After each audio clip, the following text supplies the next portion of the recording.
Hello, welcome to Redmen TV. It's the Reds transfer roundup. I am joined by Chris Pajak, Jack Harte and Jay Riley. This is still part of Redmen Freeview Week. What's Redmen Freeview Week, you ask? It's basically, as it sounds, we do 3 subscriber shows every single week, and we thought we'd give a little bit of an amnesty week, so we have people who don't understand what it is we do generally, other than the free stuff we put out on YouTube. We bang on about it all the fucking time as well. Yeah, we need to sack our marketing manager.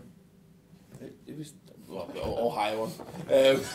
So basically we thought we'd give people a little bit of a glimpse in behind the paywall for the 1 week only. If you like it, go to redmentv.com and subscribe. You get a free month on top of it as well, and then it's just £2 a month after that. Anyway, Red transfer roundup. Let's start first and foremost. Chris, you've talked as much about this player as anyone in the world in the last couple of weeks. So let's start with you. Alberto Moreno, finally a Liverpool player. Oh man, it's been so long that we've been looking for a left back, hasn't it? When did Risa leave us?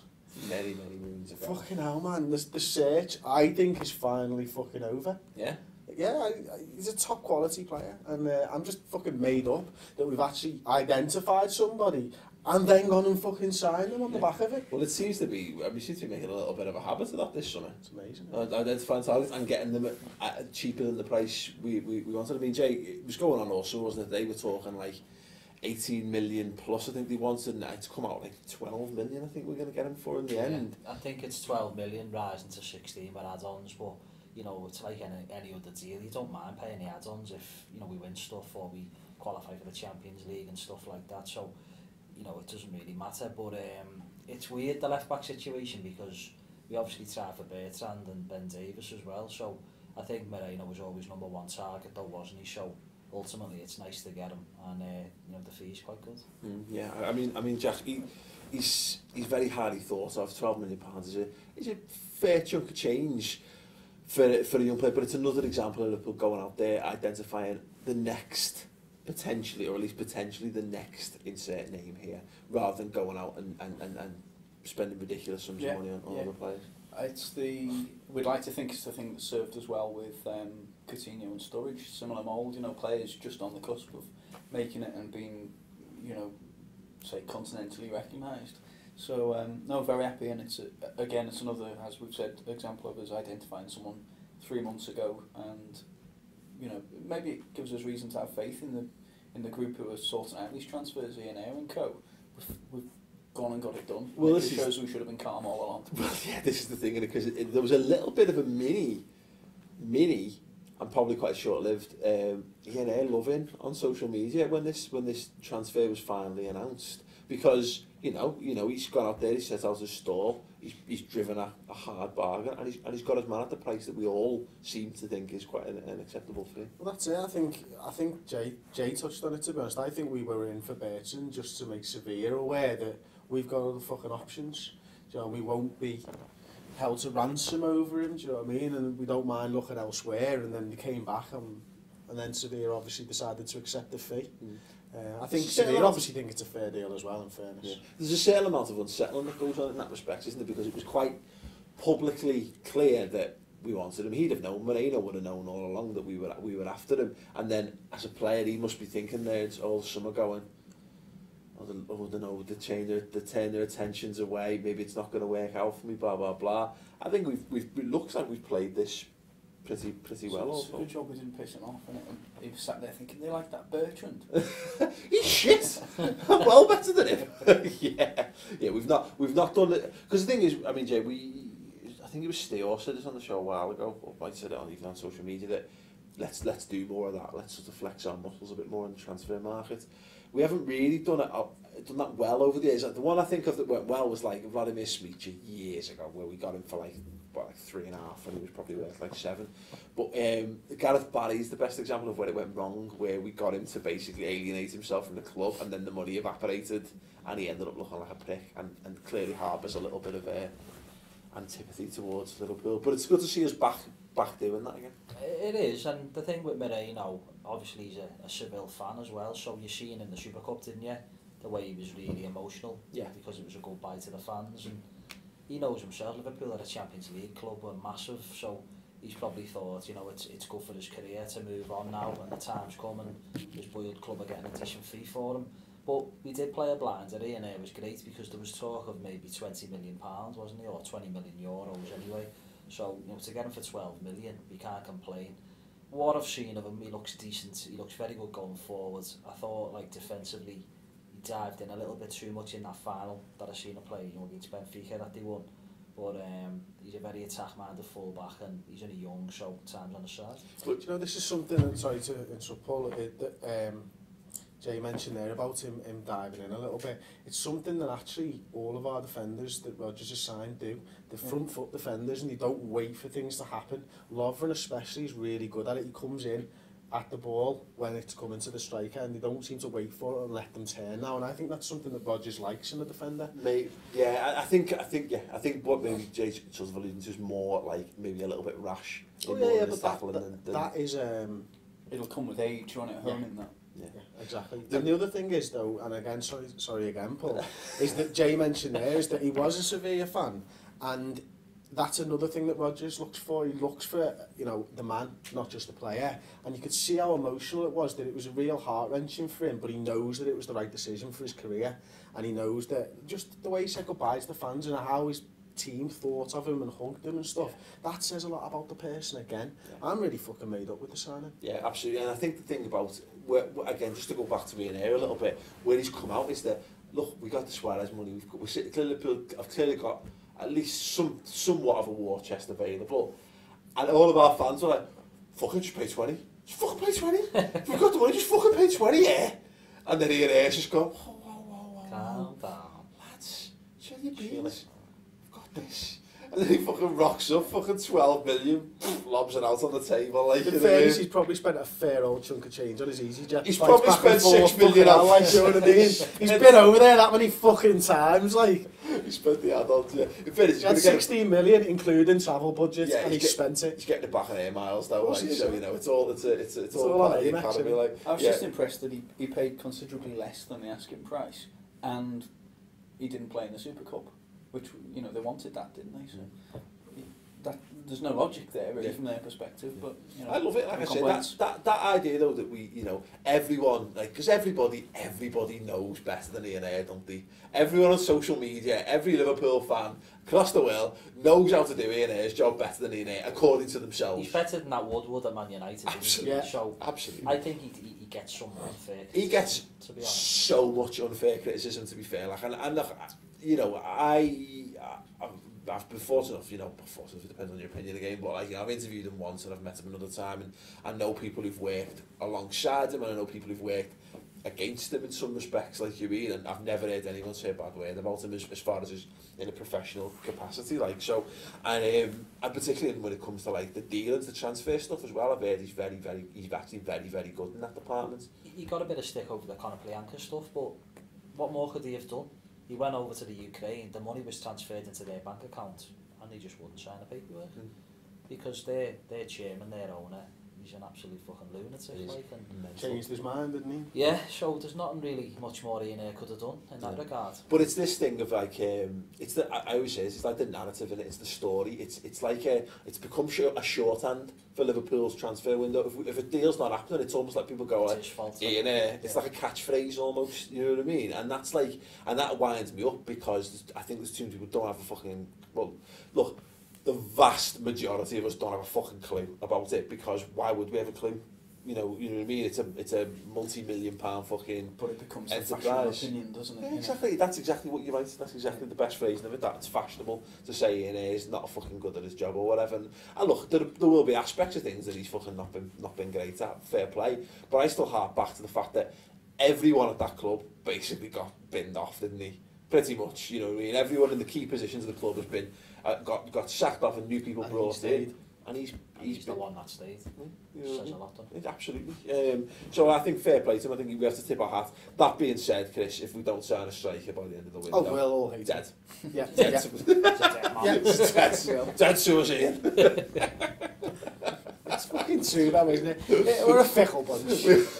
I know, like I say, I think there will be people calling for fucking heads to roll because of the 2 years ago. To be honest, even if we sign one striker, it's Sammy Eto'o, people will want him fucking gone for that. Yeah. Poor guy. Poor guy, can't win, can you? It was that fucking being Liverpool, wasn't it? Let's be honest. That's what fucking... On the Harley. If he just left the Harley in the garage and just fucking hired like a fucking, I don't know, like a fucking Rover 500 or something, you know what I mean? Did he like call just, it his hog, or did I just No, fucking no, put that's that in? like Like, that would have been definitely fucking even better. Like, wouldn't it? But no, this is the thing, innit? And that's the problem with it, is that, but you've noticed that like he's still on the fringe of things, but you don't see as much of him anymore. And from what I'm told as well, like, you know, because people think he kind of like loves the limelight. Again, from what I'm told, that's not the case. But he's had to be that face, hasn't he? Whereas I think the club being successful takes away from that, definitely. You know, Brendan Rodgers' handling of the media helps in those regards, and the fact that, you know, we've now not got Luis Suarez to fucking require people. Exactly. You know, so he's got an easier job. Oh, the question was asked, I think it was Craig off camera, like, what does Ian Ayre do on like September 2nd? I suspect if he gets a decent centre forward in, sits back, both feet on the desk, has a little look over the Mersey, and probably lights one of John Henry's cigars, doesn't he? Like, you know what I mean? Job well done. Just that last thing on the Moreno thing, apparently Xabi Alonso told him to sign. I heard Pepe Reina did. Really, yeah. Oh, was He's the man, like, but... And Aspas said don't. Aspas crossed him on the stairs. Yeah. Shit club! My man's all of them! Don't take the corners, lads. Don't take the corners. Fucking hell, man. The worst corner in history. Yeah. But again, it was the article I saw, it was saying Xabi Alonso, fair play. If there's anyone who's clearly left the club who still has a massive depth of positive feeling towards it. Because Pepe Reina, you can't see him going like, oh yeah, boss there. Rodgers is a bit of a dickhead. And, you know, tells lies. But, you know, and all these, so many of the other Spaniards... They'll take you out for a steak and then stab you in the back. Yeah, but look at that. I mean, so many of the Spaniards have left under sort of acrimonious circumstances. Like, Fernando Torres probably hasn't got a great deal nice to say anymore, has he? Alvaro Arbeloa, well, certainly nothing nice to say about Carragher. But that's, you know, another story. Go back to the Hossamy. You go, great, get on some good photos, get a decent wage, and then move Winning on. the European Cup, he was like at the front. So yeah, but Xabi Alonso is our last sort of Spanish representative, I suppose. Like, Just before we move on from here, and Jay, you might know the answer to this one. Have Liverpool always put new players in hotels, or did they used to get them flats and stuff? What do you mean when they first first signed? Yeah, quite a lot. Yeah. Done a lot from go to Hatton Garden.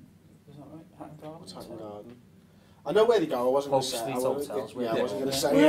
We weren't gonna basically say it, but that's. But fine. I think I know that they go there. But the club have got loads of properties anyway that they put the players in. You know, like that they sort their houses now for them. Yeah. So I thought it was a thing to basically that was quite recent. I wasn't sure, but I think it's a good idea. Is that when they go to a hotel, they've actually got to ask people for the food and speak English and stuff like that. You know what I mean? Whereas if they go to a flat with the family or an apartment, like Mascherano, yeah, they don't learn, do they? And they don't settle.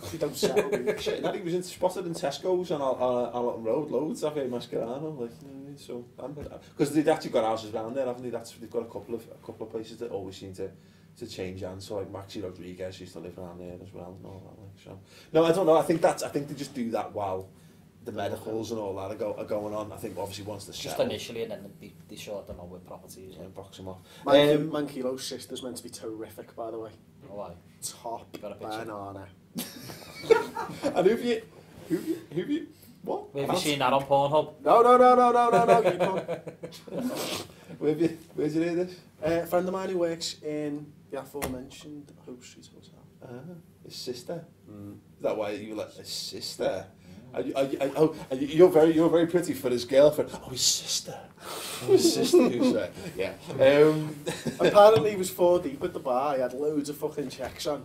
And the girl cut her finger and he was like, that's his mate. She's cut her finger. Fuck this, I'm going to find her a plaster. Like, fucking disappeared for like fucking 20 minutes trying to find the blue plaster. Anyone who's ever worked in catering, plasters like fucking rocking or shit, do you know what I mean?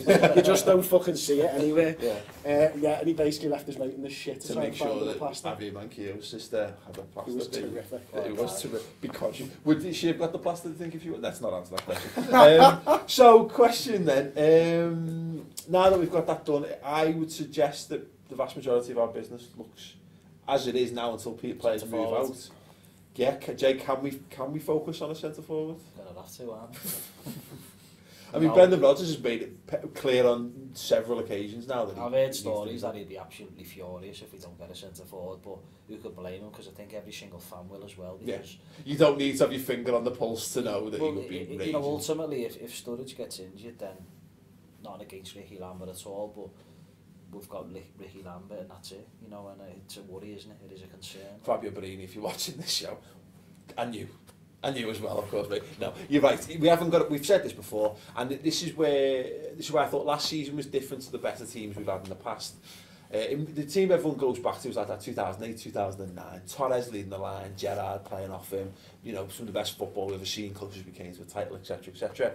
The difference between last season's team is that, like, I think I see Sturridge as our Torres, but what Suarez was just this amazing bonus world-leaver player that we had. Without him there, You never replace Suarez, can No. you really? Of course not, but the thing we've got now is that Still we nice had up two front. world-class or borderline world-class centre-forwards at the club. So if you lost one, who you just fucking throw the other one in there on his own, you switch the players around him. Right now, we look like, for all the great work we've done in the squad, and I think we've done phenomenal business this summer. If we lose Daniel Sturridge, it's right back to the days of having David and Goal leading your line again. You know what I mean? And not... Or Shelby up top. Yeah, but I mean, hopefully not quite that bad, but just having someone, just putting a centre forward, having a centre forward in the pitch, which is definitely a step up from 2 years ago when we had no one at all. But who's just not up to the task. I think Barini could well have a decent season with us if he stays, and Ricky Lambert's going to prove a useful player, I think. But they're not Daniel Sturridge, they're not in his class, and they're completely different types of player anyway. We could be, and you're right, and this is why it needs to be. I mean, Chris, it needs to be done. It needs to be sorted. Yeah, we need a proper fucking goal scorer, don't we? And you know, we've said it all so long. I certainly have anyway. That I think the business that we've done this summer would have been done whether we'd sold Suarez or not. I think those players were all earmarked, and if you could imagine dropping Suarez back into that We wouldn't have squad spent now, £100 million, though, would we?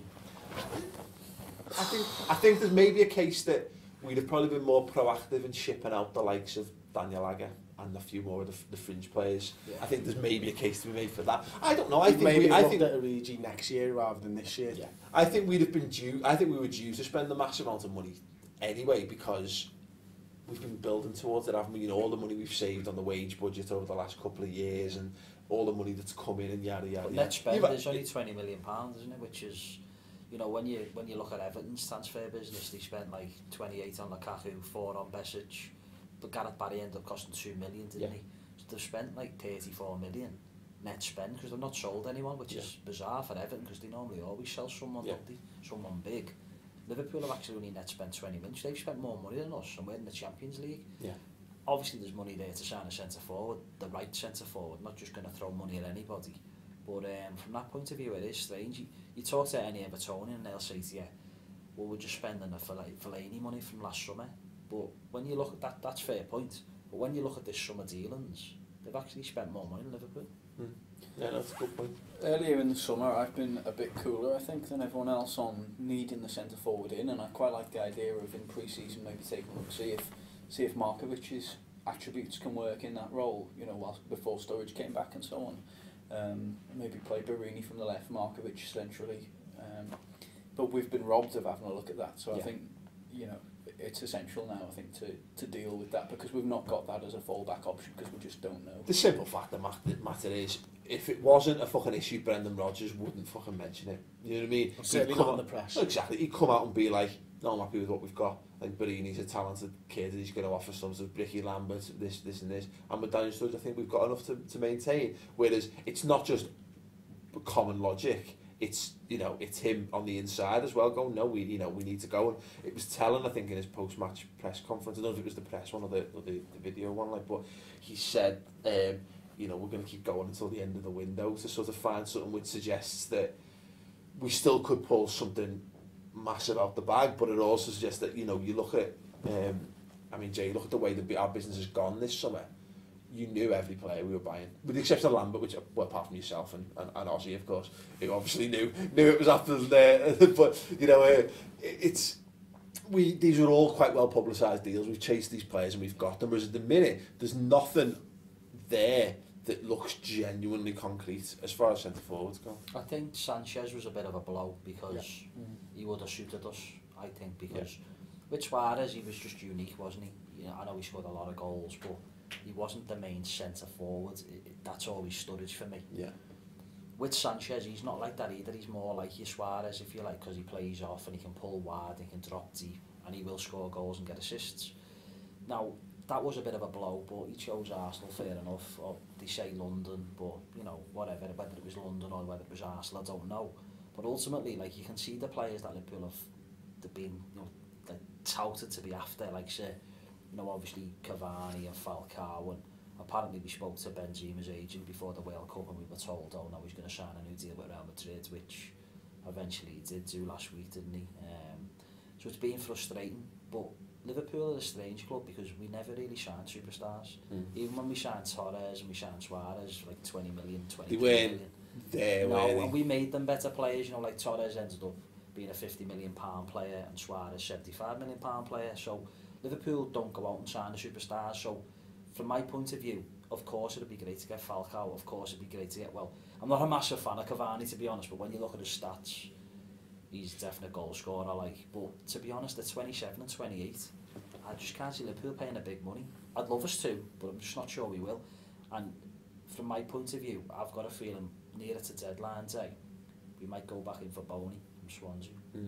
I think that's what it's. I think it's looking like. I mean, you made the argument, didn't you, Chris, that it could also hinge on any players that we put out. Maybe we're looking for another 10, 15, 20 million even to bolster the funds. If we're going to be going for someone in the Falcao Cavani thing, I think Berini's going to have to get sold, something like that, and then maybe it'll be like a Daniel Agger and something, and that's probably why I think it'll run right up to the end on transfer deadline day.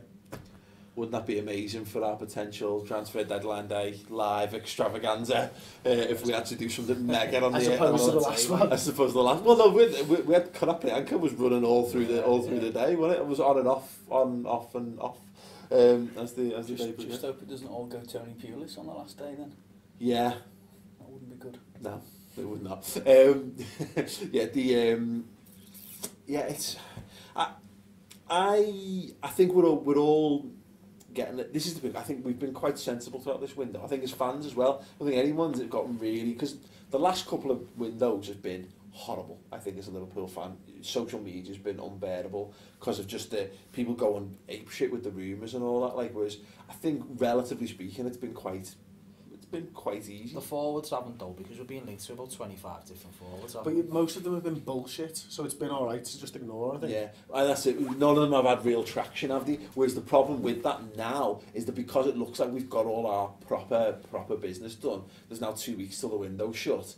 Everyone's now scrabbling around for little bits and pieces of information and who's going and looking for hints, and the fucking press are having a field day with it, like, because the Metro, who are just the fucking biggest fucking lying fucking bullshit making shit rag. They robbed one of my tweets, didn't they? Did they? The Remy one, when I said we were interested in Remy. And they had it in the paper, didn't they? Were you one of their sources, were you? Yeah. HP. But you know, it's... What I will say, though, going back to the forward, though, about Etu, there's, like, I got told about that a couple of weeks ago and I thought, surely to God, Liverpool are not going to go for Samuel Etu. I know he's meant to be 33, but some say he's about 40, don't he? Jose Mourinho seems to think so anyway. But it was interesting when you look at his stats. He scored 9 in 21 last year for Chelsea, and they're like a very defensive team, and Liverpool are attack-minded. So we create things, we've got loads of creative players.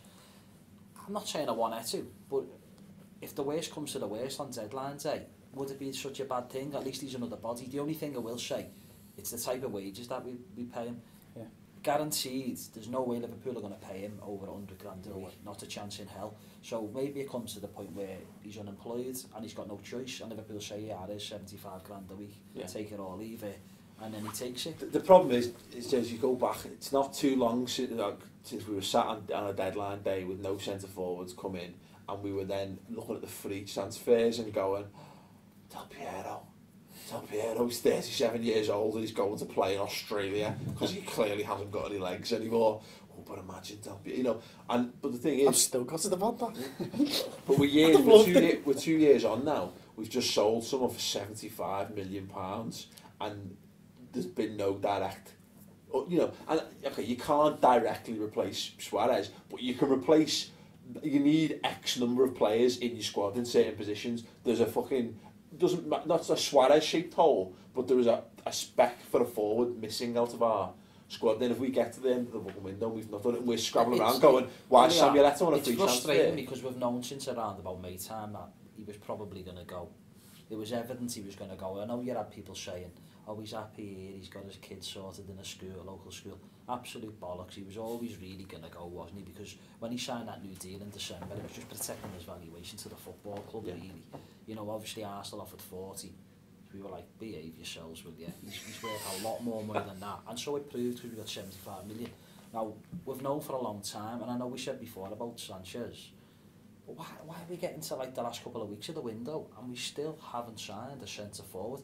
And I know we've like tried and failed, and if we're going for the big names and they just don't want to come or they're on massive wages, I understand that. And I know no deal's easy to make, but ultimately, come on, it had to be a little bit of a priority, didn't it? Because as it stands, fans of other clubs will take the piss out of us and say, you sold Luis Suarez and replaced it with Ricky Lambert. Now, straight away, that's not fair on Ricky Lambert because he's been brought in for a purpose, not to replace Suarez, far from it, but that, you know, the expectation levels on his shoulders, it can't be helping them. It's I mean, to be fair, it's ridiculous. It's like it's trolling 101, that, isn't it? Like, you know, you just sold what has been £4 million as well. No, clearly not. But yeah, you're right. It's.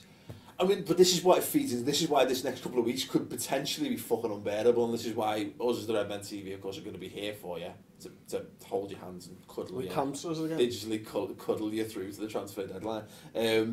Is that it's your brain starts to go in two ways. It goes, Liverpool don't know what to do in a transfer fucking window. We're going to end up with Eto'o because we fucking don't know what we're doing in fucking transfers, and completely ignoring all the good work we've done in the window so far, and largely in the last 18 months.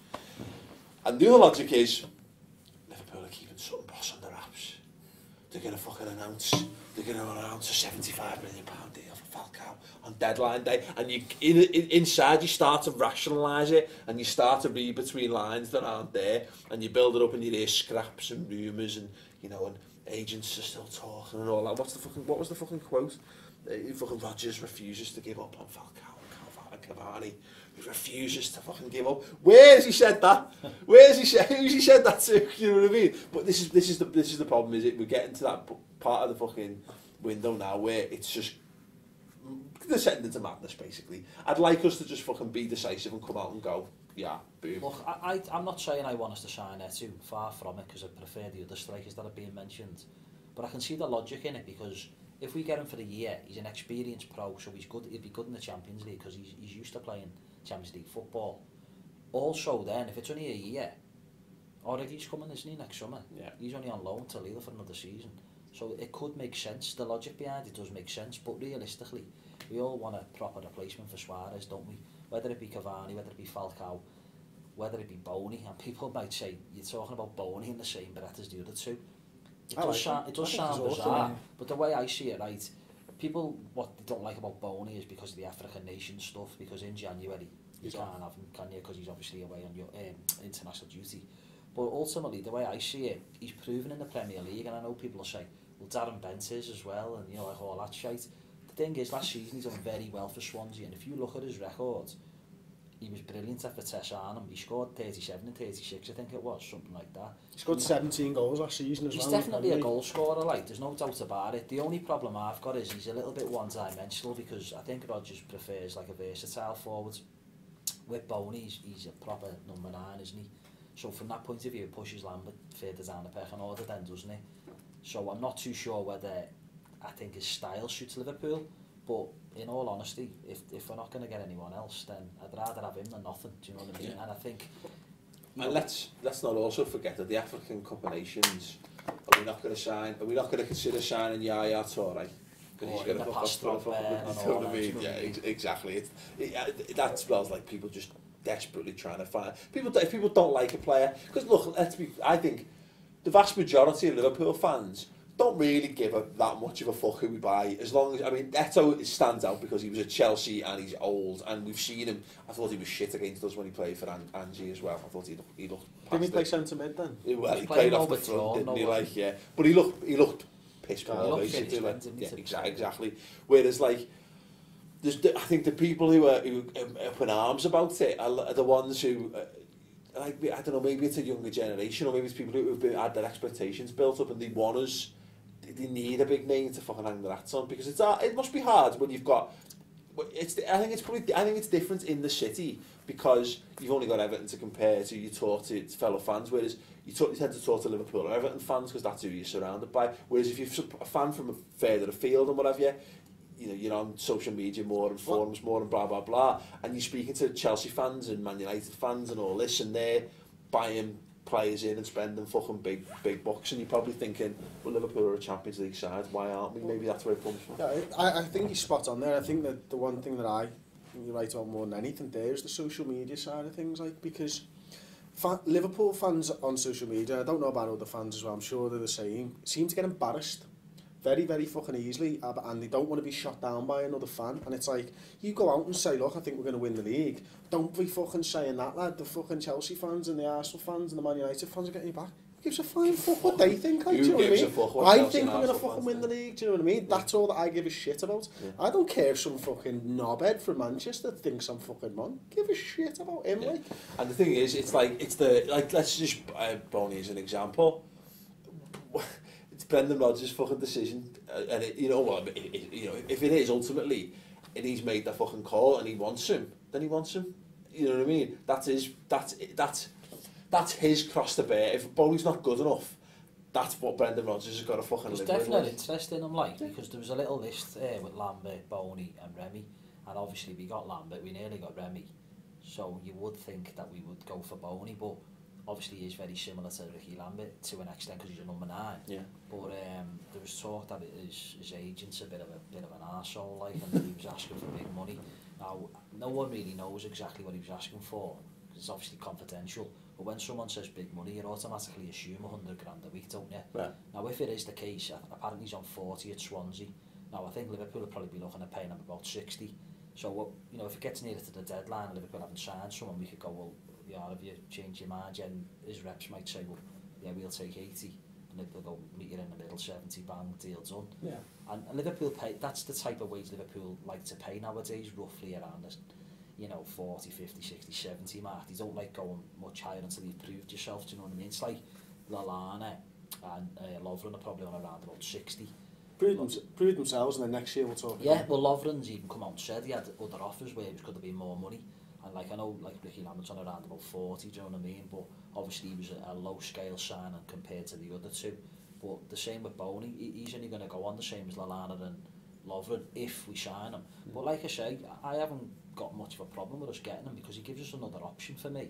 And I do think he's proved himself in the league, like, and I think he'd be a decent addition. Yeah, I think it's just. But the thing is, sorry, Jack, it's just that. It's when you see, it's not even the players we're being linked with, it's the players we're not being linked with, I think, that ends up winding people up so much. So when you see Royce being available and you see all the rumours, in fact, was that Letico, is that a thing, or is that a fucking, he's linked with that, someone said he was signed, there was a link, getting signed by Letico and all that. They got Griezmann though, didn't he? And he's similar. He'll be going to Bayern, I'd imagine, next summer. Yeah, but it's that, you know, when you see this, and it's, I think that causes the outrage as much as anything else. And it's, but I always remember, because Aubrey, regular contributor to the show, and if you're watching Aubrey from Oz, I hope you're having a good time. I'm about to nail you there. He used to say every summer get wound up by these transfers, and again, not by the players we were buying, but the players we weren't buying. And his one was always like, Huntelaar's moved that many times. If we don't fucking sign Huntelaar, I'm going to be fucking dead pissed off. And then we don't, and he doesn't do that well at the fucking club he goes to, and then he becomes available again. It's like, you know, it's that thing of like, you get wound up because there seems to be certain types of players available, and Liverpool never seem to go. Like Van der Vaart, well, look, a fucking good example of that. Like Mkhitaryan as well. Well, no, but he wasn't fucking great. He wasn't great, though, was he, for Dortmund? Yeah. But nobody said that after the fucking game. Yeah. Yeah, that's a good One point. striker that we've been linked to as well, and it's been in the French press today about Lavezzi, isn't it, as well? Yeah. But he's another one where he doesn't really score many goals for me. 9 goals he got last season, no assists. He's a very good footballer. I think he is easy on the eye, but he doesn't score enough, so you couldn't bring him into the team and expect him to score 15 goals next season. But someone like Boney probably will. I was looking at Lavezzi, I was looking at his stats today actually, and he played 157 times in his career, let's say, and he scored 44 goals, so less than 1 in 3. He's obviously more a winger, but he's a forward, isn't he? That's where he'd come in for us. He's a Bellamy, isn't he? I think. Yeah. Like, I don't think, I completely agree with Jay there. I just don't think he's the type of player, especially his age, at his price. Couldn't lead the line if Sturridge was injured, could he? So what's the point? Boney's the one I think I like. I know earlier on you qualified talking about him with Cavani and Falcao and them not being the same style players or same stars. I think to go for a bigger name than that, you possibly risk upsetting the balance a bit. Maybe we're undervaluing the players we've already got a little bit, and do we get ourselves into... I mean, Robbie Keane's not in that same league as well. But that became such a thing, didn't it, when we weren't playing Robbie Keane with Torres. It was such a frustration for everyone. It was a distraction. We could end up in a situation where we've got 2 fish too big almost. So I like Boney. I think he'd be the good option. And possibly the fact that Bartholomew Gomez came in and put in a good 20-25 minutes at Old Trafford the other day, maybe that possibly sweetens the deal in Swansea's eyes. And he lost Michu as well, though, didn't he? So he was too forward. What about this? Deadline day move, Christian Benteke. How far off is he? No idea. Just made it up on the spot. Just came to me. Yeah, he had out there 2 years ago he had a fucking great season. He didn't cover himself in glory last season, did he? True. No, but when he was fit, he was still good. Though. It was the first few games of the season he couldn't hit a barn door. I think I prefer Boney to him, though, you know. And I've said to loads of my blue mates when they were like struggling to get Lukaku, I said, why don't you just go and get Boney? Because I think his all-round game, he's better than Lukaku. And Lukaku doesn't hold the ball up that well for me. I know he's a goal scorer, like, but Boney actually scored more than him last year. So I know he's younger, he's about 3 or 4 years younger. From my point of view, if Boney's like, 19 million, 18 million, all day over Lukaku. I bang on about it every week, but I'd still be advocating putting Mario Gomez through a very thorough medical. He'd be dead cheap. He's so cheap. How old is he now, though? Is he about 30? Must be at 30, I think. Worth finding out. Let me know if you're watching. I think we've said that on the show before as well, but I think there's an option for Sterling to go up front if we don't sign him. Yeah, there is. Yesterday, didn't he, with his finish? Like. Yeah, there is, but again, it's another one of those. It's exactly right straight back to the same fucking problem again of like the uproar if we don't. I mean, it's not saying it, but it might work. It might be fucking brilliant. Markovic could come in and fill his position in midfield. And it's all great, well. Exactly. But it still doesn't fucking. It's a backup. It's the fact we've not been able to try it, though. I mean, that's sort of the idea that I would have had early in pre-season, as I was saying before. But you're not hanging your hat on any of those fucking decisions. Anything there. There's nothing true, tried and tested. You're saying Sturridge is out. It's okay because ... There's no answer. There's no straight answer to that question in the squad. That's why we need to sign someone. Absolutely. Okay, let's move on to some links before the rest of the links before we go. Alex Song. Right, this looks like complete bollocks. Do you know anything more about this? What was it? Within hours of signing for Liverpool. I think we were linked to him about 2 years ago. Like, but as far as I'm aware, I don't know where it's come from. I think he's better than Lucas. Possibly, but I can't see. What was the quote? He was. He's still got some. He's still well thought of. He's still got a good reputation in England. Which said to me at the time, and I said to you, like, if he's still well thought of in England, I mean, he's not well thought of in Spain. Yeah. Basically, if they're chucking out fucking phrases like that, no thanks. Yeah, definitely. Again, we said this the other week. If Lucas moves, I think we actually do need to buy someone in for that position. If Alex Song's available, I think he'd be a decent buy for it. Agger's being linked to Atletico, which looks like Agger's been linked to everyone, and everyone keeps buying defenders who play in this position. Well, loads of Italian clubs have been after Agger, haven't they? But I think he's probably on about 80 grand a week, 90 grand a week, so I think that puts other clubs off, do you know what I mean? I mean, Barcelona were interested apparently, but his injury record is just, it's not good enough. And it's mad to think they ended up signing Vermaelen, whatever his name is, and at the end of the day, even he's worse. just exactly like Daniel Agger, isn't Yeah. he? Injury prone, but to pay £15 million for him, we've missed a trick there, Yeah. haven't we? He'll probably end up somewhere like Napoli and we'll be ending on loan and we'll be paying 70% of his wages. Yeah. Rafa will do us again. If he ends up at Atletico playing alongside that Alderweireld, there's some ridiculous tattoos going on in that Yes. back area. But hopefully he puts in a good word that we can nick Alderweireld maybe next season. There you go. No, because it'll be like, they'll make you vice captain and then fuck it off, lad. Yeah. The restaurants are really hard to run. Don't go near that. Thiago Ilori has officially joined Bordeaux on a season-long loan. A cursory glance at Bordeaux doesn't make sense to me, this move at all. I don't get my head around it. Wow. It's a step up from Granada, definitely, because they were, by all accounts, a really shit Spanish side, and Bordeaux are actually a decent French side, but they're not in Europe. I think they finished 7th in Ligue 1 last year. I don't know what he's gaining from this loan. What I don't like about it is the fact that if he's got a future at Liverpool, why aren't we trying to put him out on loan to another Premier League club? Because he was out on loan in Spain last year, he's going to be in France this year. What's he gaining from that? I mean, he might be getting game time, but he's not acclimatised into our country, to our league. Our league's unique, isn't it?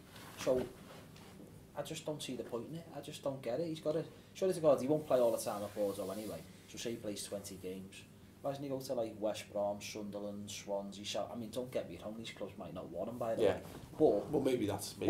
Well, maybe that is the case, but you'd think we'd be trying to push for it more so, because surely to God, if he's going to have a future at Liverpool, he's got to have games in England. Was he brought up in Britain though? Well, he's something to do with London. Like, yeah, I know it's not born in English, London, but he's he went to Portugal How old at was a he? young age. I think he must have been a kid, like. Alright, okay. I think I totally get what Jay's saying, and I agree with him in large part. I think we have to have looked at him staying in the Premiership, basically. That's what I'm trying to say. Yeah. I don't think we'd have shipped him off to Bordeaux without basically fucking touting him to every Premiership club that we think he would want him. Because I think it's ridiculous. If Liverpool haven't done that, it's fucking ridiculous that he's gone to Bordeaux. Maybe there's a case to be made that if they're looking for a resale or to sell them on or something like that, and they've gone to Spain and gone, there's no money in Spain, so there's no point loaning people to fucking Spain because, I can't believe no one's coming for a bit for Sousa. You know what I mean? You think if he had a half decent season in La Liga, someone else in the Liga would have gone. Yeah. We'll have a bit of that. Like, I don't know. It seems daft. I agree with everything that's been said there. If he needs to be a Liverpool player, I don't see what he's getting played. The only thing I can see that he might get played in France is that he gets to play against like PSG and Monaco 4 times.